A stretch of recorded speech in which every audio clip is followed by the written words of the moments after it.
Hello, my name is Melanie Ellison, and I'm a part of the Deep Play group along with Tracy,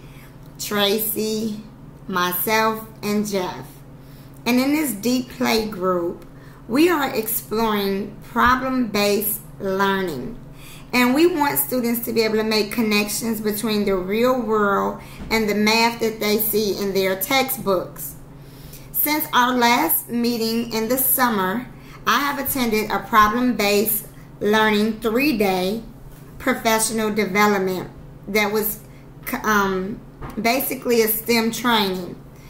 At this STEM training that I went to, focusing on problem-based learning, I was able to review a unit on earthquakes, and we were able to put together explore a problem-based unit, comparing different size earthquakes and trying to build a building that was earthquake proof. It was an exciting PD. And I was able to get a lot of resources from it and get a better understanding on how problem-based learning occurs.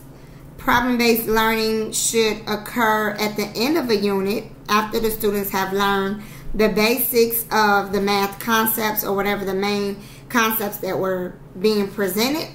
And it's a way to see if the students really understand the information that was presented by giving them a real life problem, and they are to find solutions. So the problem that my group had at this PD was, how can you build a building that's earthquake proof and within a certain budget? With that one question, I learned a ton about earthquakes because I had to find out on the Richter scale what type of an earthquake would shake a building. But moving forward, I was able to explore hands-on what it feels like and what it looks like to do a problem-based unit. Now, in the fall, when I met with my group with Michigan State, we discussed what book we will read and study and have different meetings over. We chose 2 books. 2 of the students will read 2 books and the other 2 will read another one. Now, we broke our group down into 2 sets. One set will read 1 book and another set will read another. The book that I will be reading is called Countdown.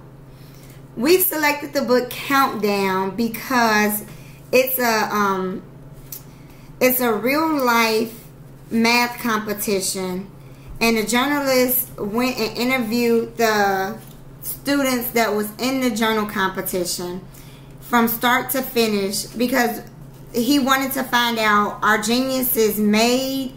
Do it just come natural, or what is it that makes these students desire to learn and retain the information at such a higher level than what we would call our regular students? So in this book, we will have a first-hand account of math students that have higher understanding of math than general education students, and we want to know what makes a genius. I'm looking forward to reading this book to find out what makes a genius.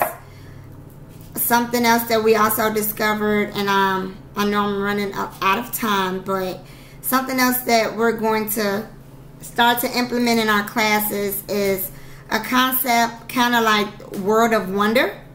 But instead of World of Wonder, we're going to do Math is Fun, which means F is for fantastic, unbelievable numbers. And this will allow our students to explore great numbers in math.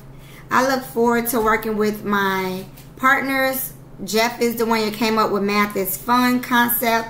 He's been implementing it in his classroom already, and I'm going to implement it in mine.